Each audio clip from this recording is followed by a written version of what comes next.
Welcome to Immediate Review, where we see a movie in theaters and review it immediately. We just saw JoJo Rabbit. All right. So, yeah, I kind of, this movie's interesting. I definitely respect and appreciate, what it's going for with, just making fun of Nazis and belittling the whole thing and just, being silly like Mel Brooks, Monty Python style to kind of strip, Hitler and, people who hate in general of their power and stuff. And I really dug all that. But, I don't know, it's a movie that I wasn't quite into, but at the same time, I don't really have any criticisms of it. It's like a taste thing. It's like, there's really nothing, it's just felt like it really wasn't for me. It's not like, that's bad, that sucks, this is stupid. I just I don't know, there was a lot of it I enjoyed, but I don't know, it's just totally middle of the road. Like, if you love it, fuck yeah. If you don't, okay, yeah, I get it, I guess. Yeah, I don't know. The only thing I was fully whoa on board for, the cinematography was really, really good. Yeah, the framing in every scene was exquisite. And yeah, it's kind of trying to be Wes Anderson, so when you try to be Wes Anderson, it's gonna look good. And yeah,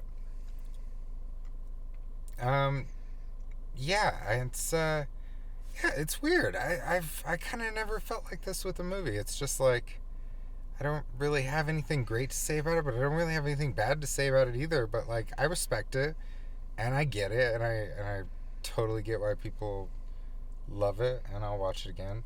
Rebel Wilson, I really liked her. She was fucking hysterical. Honestly, she kind of stole the show for me. So, yeah, I don't know. I'll chime in when I can, but I think I'm just gonna let you and our special guest kind of. I don't know. I just don't have any feelings about it. It's weird. I don't know. Yeah, I'll chime in if I can, but you go next. All right, I guess I'm gonna just punch in here with a strong opinion. I don't like this movie. I really didn't. I understood the concept, like Dakota said, stripping Nazis of their, I guess credibility, but I just felt like it was like kind of tasteless in a sense. I don't know, in the day and age that we're in, where there are groups of people who believe the Holocaust was a fucking hoax and that none of this even happened at all. I just feel while it didn't shy away from the horrific nature of the Holocaust in general, there were some powerful scenes that it did to try to enforce that even if you were part of the Nazi movement, terrible things can happen in your to you essentially. Yeah, I just didn't get the jokes. I didn't laugh a whole lot during this movie. Rebel Wilson made me laugh a few times. The first time I laughed was her first line. And yeah, her comments of I've had 18 children for the movement or something. Every line she had was hilarious. Yeah, and she did a good job of satiring the whole Nazi thing. But yeah, I don't know. There was I just feel I probably would have liked the movie better if, and like you said, it's like Wes Anderson, and I feel Moonrise Kingdom. I feel like this movie was essentially trying to be, and I honestly would have liked it better if the beginning of the movie was the last scene. Instead of it being about the Allies moving in and liberating Germany, it's about post-liberation. And their love story continues on from we don't get to see just their interactions inside the house, and while she's essentially a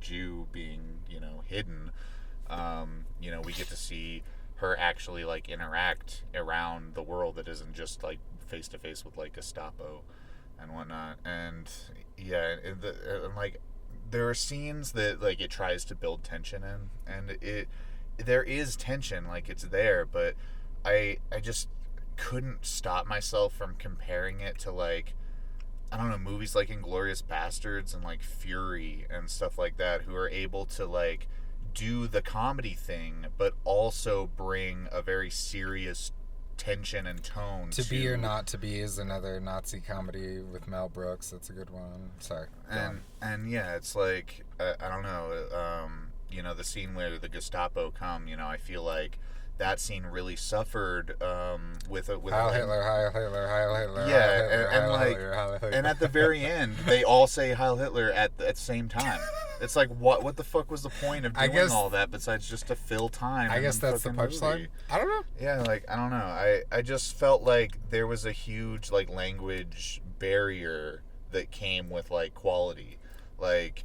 There wasn't going to be any type of scene where, you know, somebody's accent comes into play or a mannerism, you know, is noticed essentially. Well, like, I mean, it's kind of supposed to be that. Yeah, but I mean, it's like it's different when you're watching, you know, a parodied like Americanized version, the modernized version of like these events essentially. And the way they talk English and is stuff. like, yeah, it's like Imaginary Hitler said "correctamundo." Yeah, that is a Fonzie quote.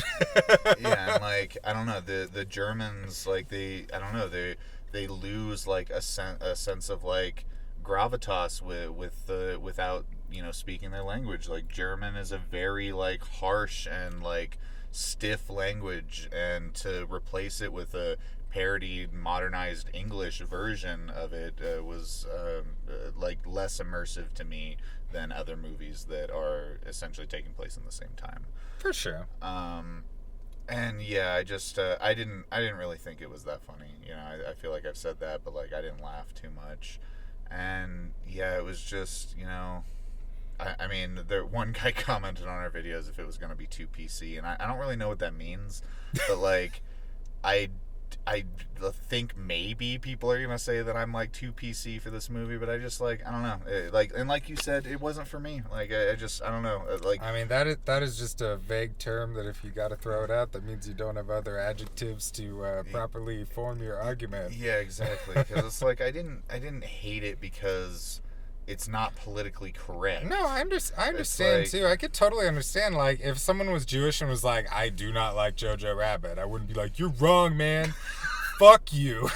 I'd be like, I get it, but I don't find it like offensive. Yeah, I don't know. Yeah, I'm not offended by it. I just I don't know. I didn't enjoy it, and yeah, I mean, and that's with me acknowledging that the audience loved it. Like the audience was laughing. A lot of people love it, and people laughed. I get that. And, yeah, like that's why I'm kind of like I don't have much to say, because really, the only criticisms I had were like, "Oh, this is what I would do," or "This is what I would prefer," and it's not really fair to the movie to criticize it based on that, because what it's doing is fine and people like it. I don't know. It's a cool one. Okay. Person A. Yeah, well, I actually ended up like really it exceeded my expectations. No, yeah, and that's I ended up totally laughing. cool. It ended up making me cry during certain parts. That's and awesome. It had like a lot of like depth for me that I don't know. I feel like people might be missing in terms of like I feel like it would be pointless to start afterwards, because the whole point is his journey in like learning about other people and unlearning like the fanaticism his fanaticism, like yeah. connecting with other people, and like it's like it has a lot to say about humanity, and yeah, it's just I feel like there's more depth to it than I don't know. Yeah, I mean, I think I would have personally liked it better if it kind of did like flashbacks to it, like we see that he was a fanatic fucking Nazi fuck and, you know, changed his ways. See, I think it's more effective if you follow him on his journey as it happens. If you see I agree. the exact like the process of him and him questioning, and the way that that impacts him, and the internal struggle as reflected by like his conversations with imaginary Hitler, and like how that changes and how he finally stands up to and like pushes, like very literally pushes that voice away finally, and like the like pushes. scene, He 300 kicks him. he defenestrates him, okay? That was awesome. But like just seeing the process as it like where he starts to where it like ends, and I feel like that's part of too where the humor is effective, and like even at the beginning, like I don't know, just the framing of the old propaganda films with the Beatles song and like the cheering for people, the That was my cheering favorite scene, the people credits. for Hitler being basically it forces you to compare Hitler to the Beatles in that moment with the screaming girls and all of that, Yeah. and the way that it's framed, and it honestly it's both horrifying and hilarious at the same time. It's true.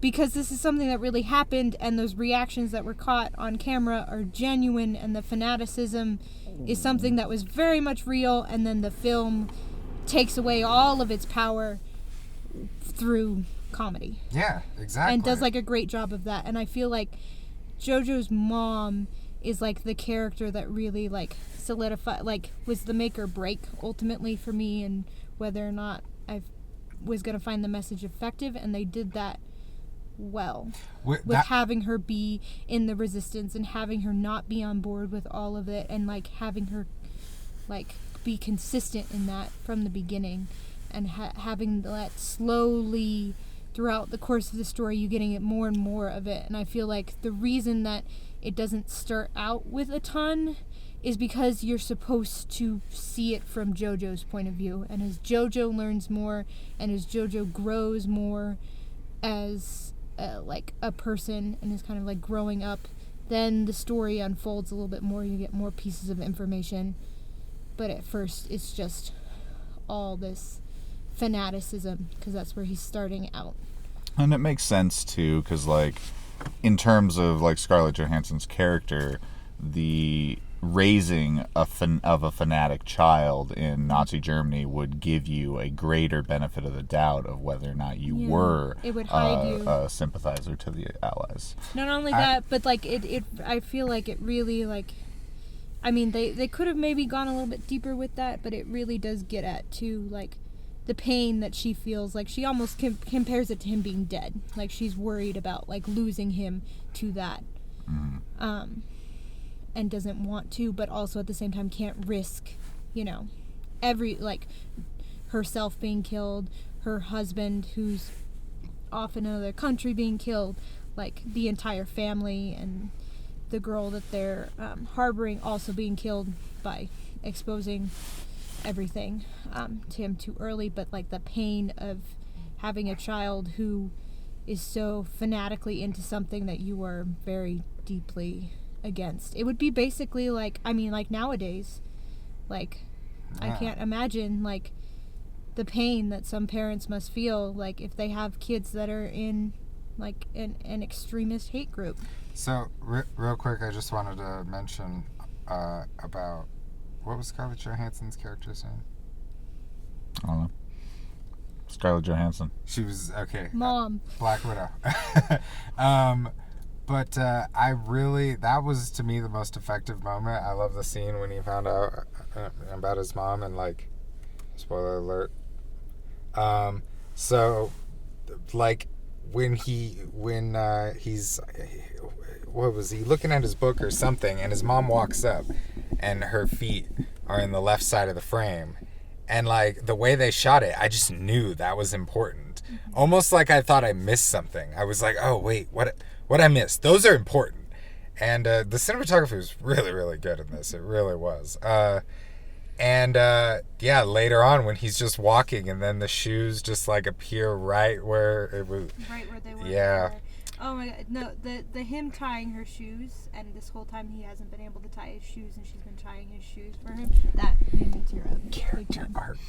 Yeah, I mean, I knew that was going to be the character arc when I started the movie. It's like, oh, he can't tie his shoes. He's going to fucking tie his He's shoes gonna, at the yeah. end. I figured he'd be able to tie his shoes by then. Yeah, The fact yeah. that he's literally tying his dead mom's shoes as she's hanging. But I liked that he wasn't able to tie hers. Like, he tried and failed and was like, He still had to do it again. Yeah, he got it's them like, part I- way, and it was wasn't good. until the very end that he gets them tied correctly. But he still tries, like Yeah. him trying to tie Well, his mom's shoes was such like. Well, and powerful. that's one of the things that I actually appreciated in the movie. Like, to anybody who's like actually experienced like the loss of a parent, it's devastating, and having to like acknowledge that you have to move on and continue, and being 10 essentially, like, he's got no life skills, like, he literally can't fucking tie his shoes. And just that realization of like, her shoes untied, she always used to do this for me, fuck, I don't know how to do this, I don't know how to fucking do anything, like, literally all he knows how to do is worship Hitler, like, his life is fucking just a waste.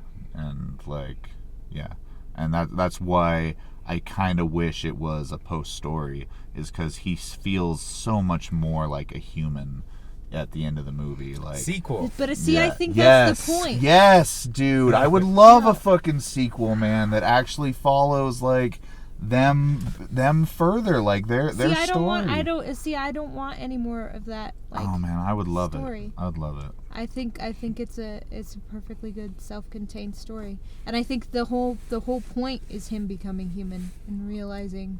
Well, the they common needed to have humanity, and more of that's him the being story. human. They needed to Irishman this and have like an extra half an hour, 45 minutes afterwards to let me experience him not being a Nazi fuck anymore. Dude, I'm not gonna lie. When it got to the end, I was just like, "Oh, that's it." Okay. Yeah. Yeah. I mean, I could just see sat through a 3.5 some hour added movie. length, but I don't like added length to this movie for sure. But Yeah. I don't think it needs like. Okay. Yeah. So yeah, there's a compromise there. I know I'll love this more my second time, but I don't think this will ever be something I'll buy. Or like, for me it was like a Netflix movie, honestly. I'm not gonna lie. Like, it was like a really fucking good Netflix movie, like top 10 Netflix. Yeah, I disagree entirely. Say that again. I disagree entirely That's cool. with that. Yeah. We at Immediate Review appreciate disagreements. Yeah. Like, comment that you disagree with us and that we're fucking dumb. Yeah. Dislike our video. We don't give a Woo! shit. Or like it. You can do that. Or like it, or sub. Person A face reveal at 1 million subs, guys. All right, we got her to agree. Yeah. Person A, keep going though. Tell us why you love it. I feel like I gave. She likes Nazis. Oh my god, no! You kind of started hitting on it with the bit about like it using comedy to take away the power. Yeah. From Nazi, and just like showing, well, it did a lot of too, like showing the mistakes of the German army, and not like the legitimate like history of mistakes and fuck ups in the German army made during World War II, and like all the kind of semi batshit stuff that Hitler did that people weren't necessarily aware of at the time while blindly following him. Like, they kind of like got that in there through the comedy. Like, there are jokes made about that, like about the fact that they're failing, but they're gonna keep on going, and they're definitely gonna win the war. And it's just like, I don't know, like, I liked that being worked in there. Just like the effect that the comedy had was like two things. One, kind of like it's putting you in the like JoJo's mindset without it feeling like icky in a way, and two, like taking away all the power from the Nazis. Like, the Nazis in this situation have no power, and because we know how this all ends up, we know that by the end they're gonna be kaput. So like having that humor in there proceeds to just like basically give them nothing. Like, you are not worthy of being taken seriously. Yeah. It's true, and that was Mel Brooks' whole philosophy. Yeah, You know, exactly. It's a very Mel Brooks like fuck you kind of thing. People get annoyed with the frequency of it, but that's why it happens to a certain other person in power. Okay, what else did you think? Oh, I thought we were going to do the structure thing. Oh, structure thing? Okay, let's start with directing. The actors were directed to be as silly as they want to be. Yeah, it's like, yeah, I mean... Scarlett Johansson embraced that especially. She was like, God damn it, I've been on Marvel movies way too long. Just having a blast. But I feel like at the same time, like, it was, like, sincere. No, I don't mean that in, like, a Joaquin Phoenix's Joker way. I just mean that in a... I could tell she was having fun and letting loose. Oh, yeah. For sure. Yeah. Also, thank God that Scarlett Johansson finally was like, oh, you know, a woman in Nazi Germany? Oh, a role? I can do that. It's not a tree or the role of a person of color or, you know. Yeah. So... Good on you, Scarlett Johansson. You got any directing comments, Peter? He told them to make us laugh. There you go. All right. Writing, yeah, I thought it was a mixed bag. Sometimes I was like, meh, and other times I was like, this is fucking amazing. Yeah, I was not a huge fan of the writing. Was not a huge fan of the little kid just systematically destroying this girl's hope at like every fucking chance he got. Just like, oh yeah, you know, the letter from the boyfriend is like, that's acceptable because, you know, at the end she's like, oh yeah, he died, like blah blah blah, whatever. I knew the whole time, even though the first time you read the letters I like got really destroyed and like was super upset. And then yeah, at the end he's just like, oh yeah, Germans won the war, sorry. Yeah. Stay in there forever. All right, that was my one captive. thing. That was one thing I flat out did not like. Yeah. It's like, what the fuck? And was just like, what? Why you gotta tell her that? Yeah, it's like, it's right at the end of his character arc. Like, he's about to do it, and he's just like, nope. Do you got any support for that one? Well, that's totally just like a 10-year-old boy in love selfishly, like, you're gonna stay with me. I don't want you to leave me. I have no one. I have no parents. It's true. I have no just mom. At that point, I have no wanted to sister. see I him have do no better. one. But then he reverses it. He does the same thing that he does with the letters, where he realizes, oh fuck, I fucked up. And now I'm going to try and get myself out of it without just straight up admitting it. Nice. And I think it's also partially like he knows that she's way smarter than him and probably has some inkling that he could be lying to her because he does that a lot. Yeah, and so he does write the letter thing again, and then she reveals, yeah, I know you've been lying to me this whole time. And then I think once he realizes that she knows that he's lying about the letters, that he realizes that she probably knows that he's lying about Germany winning the war, and then he like does kind of like what his mom does, where she kind of like makes up a little like adventure, and it's dangerous, and they go outside and they dance. What else did you think of the writing in general? I mean, it, like I said, made me laugh, made me cry. Hell yeah. Satisfying. You can laugh, you can cry, so you can be naked. The Room. Okay, the acting. I just like how, like, part of me was going back and forth because you got like Irish people doing German accents, Australians, Brits, Americans, Kiwis playing Hitler. And part of me almost wished none of them were trying to do a German accent. And it was just a mishmash of all these different accents. But I kind of love that because it made it that much more hilarious. Like I said, part of it. Rebel Wilson, in the end, was just like, no, Rebel Wilson's fake German accent is too hilarious. I mean, she looked Aryan. Like, they definitely made her... look that way. Plus, just the blonde, like, very pale skin in general is like... Overall, I think Alan Rickman did a better German accent than basically everyone. Oh, no. Who? You mean 999? Who did better than Alan Rickman in this? Everybody. What? No fucking way. Alan Rickman has a non-existent German accent. Fight me. Yeah, he does, and he did better and than Sam everyone else. Sam Rockwell at least sounds like he's parodying. Sam Rockwell did better than Alan Rickman's German accent. Sam what's his name? Rockwell and Imaginary Hitler. No way. Taika Waititi never Yes, once Taika sounded Waititi German. sounded like he No was way. not like he was actually German, but like he sounded like he was parodying somebody who was German and had no idea what he was doing. But that's better than Alan Rickman did. Alan Rickman didn't even sound like he was trying half the time.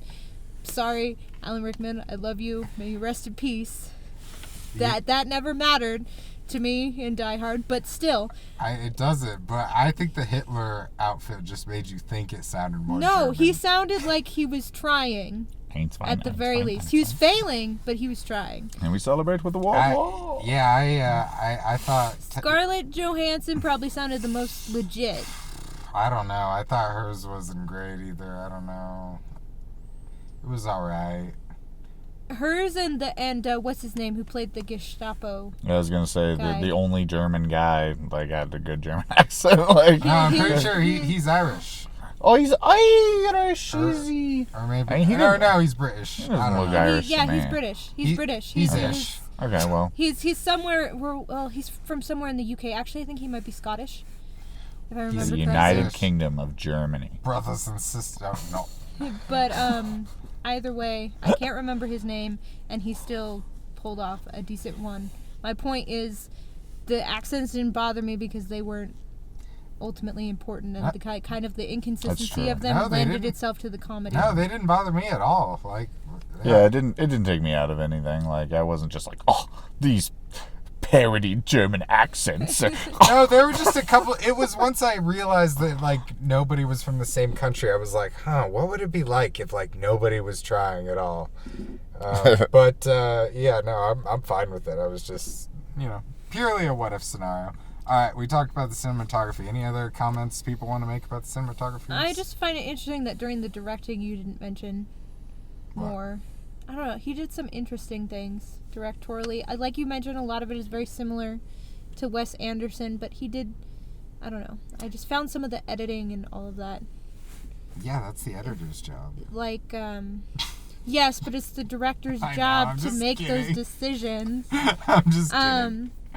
Very effective. Like you said, like the scene at the beginning where it's cutting between him, like, getting ready and all the, like, Beatles clips of actual... well, not Beatles clips. Jesus, see, I'm even calling them Beatles clips. All the propaganda clips with the Beatles songs and just, like, the pairing, too, of, like, just the way that he paired things up and framed things. I enjoyed. Yeah. And, yeah, the general cinematography was good. Yeah, the only shot to me that really felt like a World War II movie was the shot right like when he sees the butterfly on the ground and he follows it to his mom at the gallows, essentially. The shots that are down low facing up at him while he's like essentially from the perspective of the butterfly, I feel like those shots were done incredibly fucking well. They looked amazing. They were colored that looked like that time period, like it was slightly desaturated. The sun kind of coming in kind of cut out a bit more color than the average shots did, and it just kind of had this, kind of decolorized, less saturated, old-timey look, and it kind of led into one of the more sorrowful, or if not the most sorrowful moment in the entire movie. And really, like, because you see the butterfly, and the butterfly is like so bright blue, and then it cuts back to him, and it's like, a lack of color, and you slowly kind of walk into this sorrowful experience that this person has to endure. Though I do feel like while that scene was powerful, afterwards the whole like orphaned homelessness type thing it was kind of glazed over. It did show him like going through garbage and stuff like that, but the emotional like and I guess financial toll of like losing their mom, I don't think was really delved into as much as I would have liked, I guess. But yeah, and I guess the war scene at the end as well, when the city is being like bombed and whatnot. Like some of the sets definitely looked really good, but the town itself was like, I guess more of it was structured and put together. The house that they were in was like pretty much pristine. It didn't even seem like the walls shook from explosions. Nothing had fallen on the ground. It was like, I don't know, the city is just fucked. And then like they go back to the house and it's, you know, it's like it's fine. I thought about that. Yeah, but it's little stuff like that. I mean, you know, it's supposed to be like a farcical comedy. yeah, though, and you guys have definitely made me like it. Like we don't normally give number ratings, but if I was at a 4 when I was at the theater, I'm like at a 5.5 now. So it's like it's better than average, you know, like. And what I will say for the destruction is that it did do a good job of showing, like, specifically where it was, like, if, like in the background, it slowly gets more and more, put together. Mm-hmm. Like, he goes from completely decimated to somewhat decimated.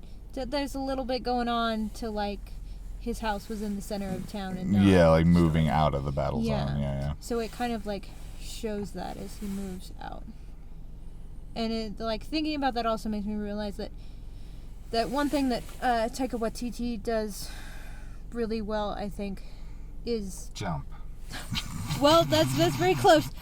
Movement, like framing and structuring movement throughout. Peter disagrees. No, fucking the jump comment. What the fuck, man? But movement I think he's ever done a throughout role where he doesn't do some the leaps. film, just in terms of when whether it's people or objects or bombs, weapons, whatever, like movement and how it's framed and how it's captured, and then like stillness and just like that contrast. That's true. And what I will also say is that unlike a certain universe of films, this movie never, despite its silliness, undercuts the seriousness of things with jokes. It takes its serious moments seriously. You better watch out, because Taika Waititi is a champion of the said franchise you're talking about. Marvel fans are gonna hurt us. I don't give a fuck. Person A's not afraid of Marvel fans. You take your bathos and you shove it up your ass. Okay, before we move on, I wanted to talk about our little comic relief best friend character who appears periodically throughout the movie. Yeah. I honestly thought that, like, I didn't like him at first. I was like, okay, like he's obviously like our chubby comic relief character, but like at the end when he's like Rebel Wilson gives him a pistol and just like sends him out, and they see him in the next scene, he's just like, I guess I just can't die. It's like, that was fucking funny. That was super clever writing. That was pretty Simpsons. And yeah, like super on the nose. I laughed at that. I thought that was fucking hilarious, and it honestly like vilified the character for me. I felt like that joke was the whole reason the character was there. Fuck yeah. Like, that was a great joke. I laughed. I got a kick out of that for sure. Yeah. All right, what's next? Let's see. Especially the music. There was an Adam Sandler song in this at the beginning. Yeah, there was a German version of a Beatles and a Bowie song. Yep. Yeah. So yeah, I thought the Adam Sandler one was funny. It kind of takes place. I thought more of the movie was going to take place at the camp. Like, I was very surprised that it, like, how it transitions away from it. Oh yeah.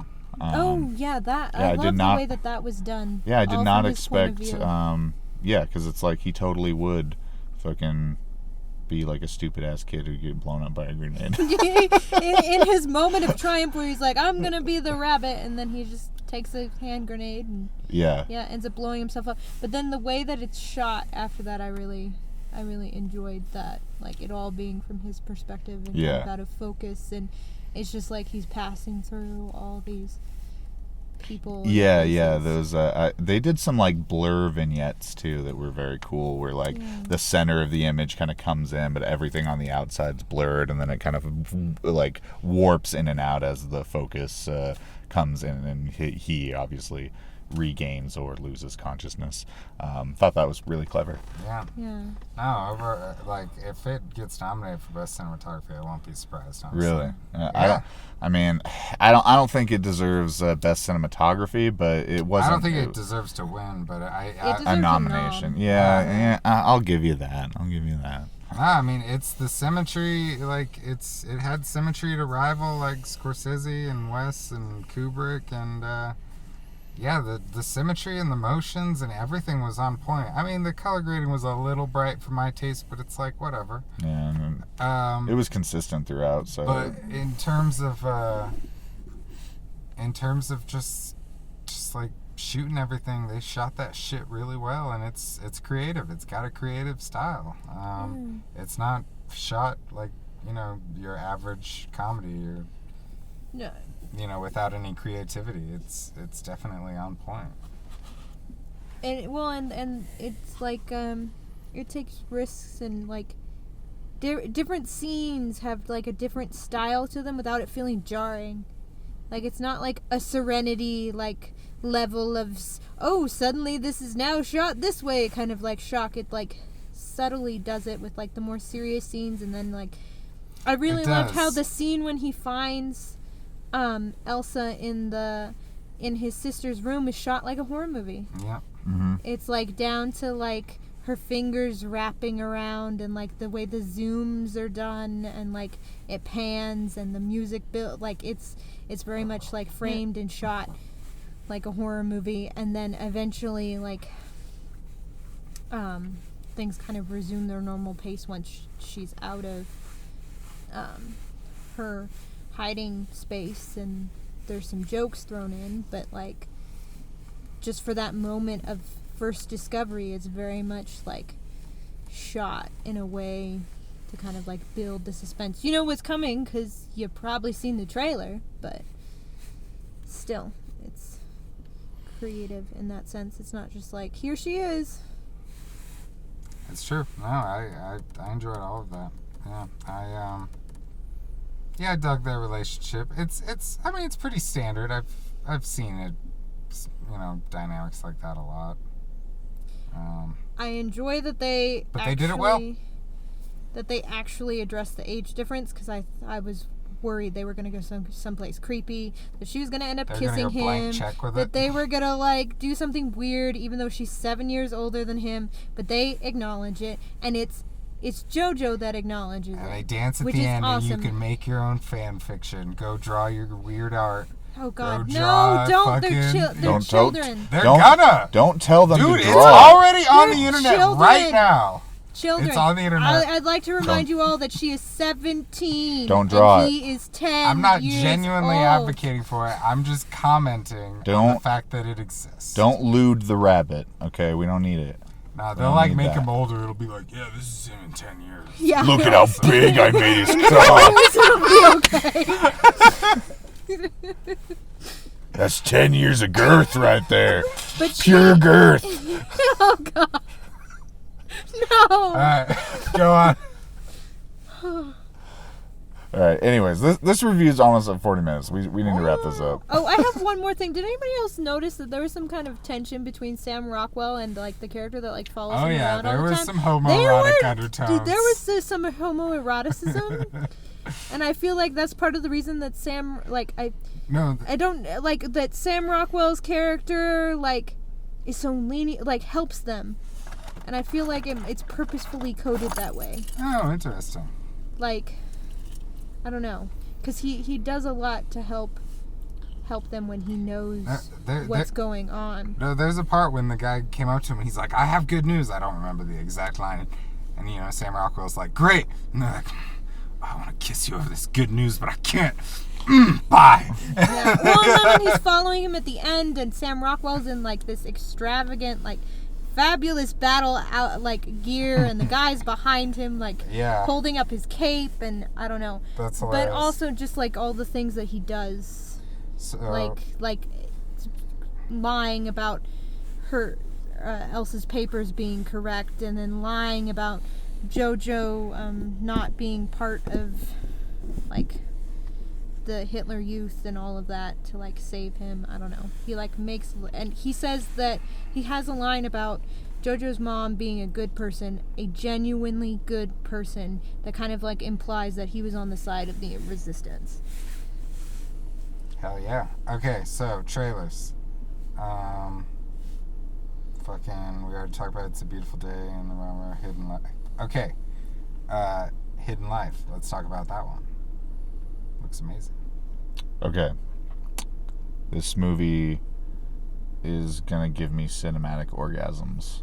Definitely. The trailer already does. I watch it on my phone, like probably every week. Like I'm like, I saw it, and the first time I saw the trailer on my phone, I was like, huh, this looks interesting. And then it plays, and you're just like,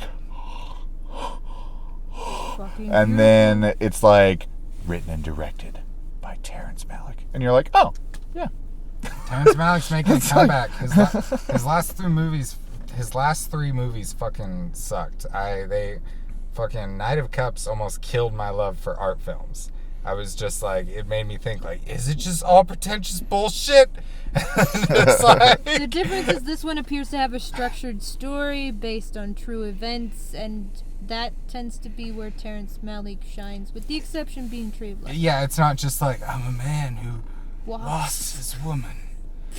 I walk over here now.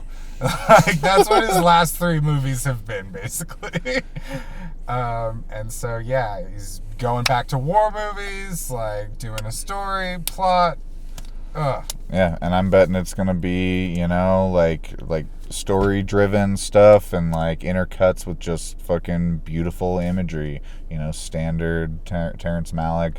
And yeah, if it's anything like, Thin Red Line, it's gonna be a masterpiece. I mean, it's Tree of Life, fucking, his first 5 films are all just like masterpiece. Mm.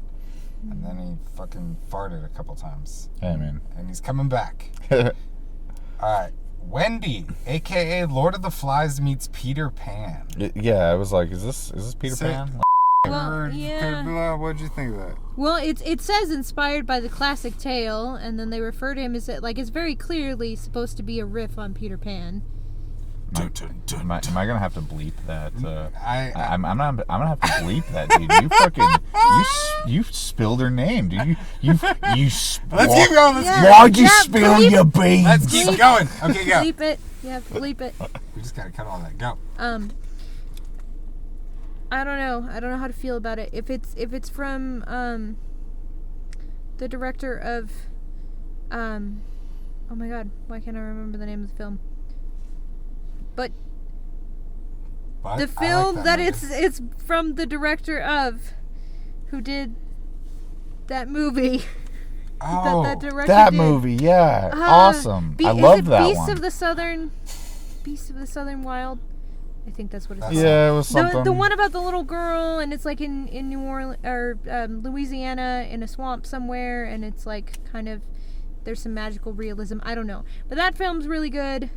Even though I can't remember the name of it right now because I'm really tired. Alright, the director is Ben Zeitlin. And what's Beasts the name of the of Southern Wild, yeah. Beasts of the Southern Wild. Okay. It looks like it's a story about, like, it's like a coming-of-age tale, but on, like an island. It's like Blue Lagoon. Not Blue Lagoon, you already said it. Lord of the Flies, but less brutal. Like, it looks like the kids don't want to kill each other, which is good. I don't know.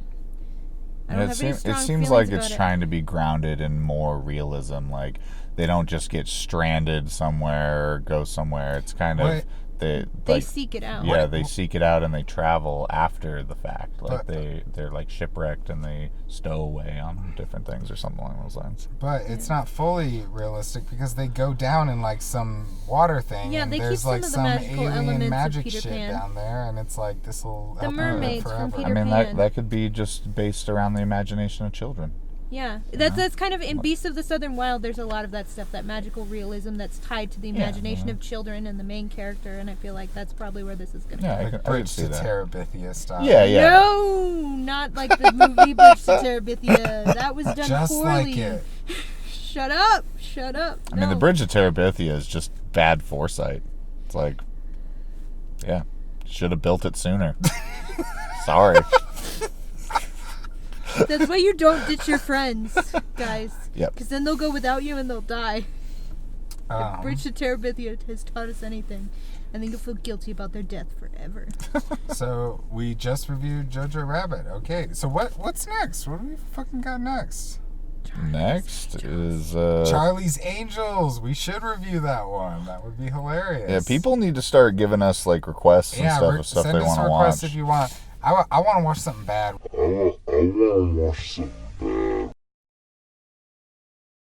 We gotta watch that movie. Charlie's Angels, probably. Yeah. That'll probably. We wanted to see Harriet. We might get a chance to see that too, but there's a few more like limited releases coming out we want to check out.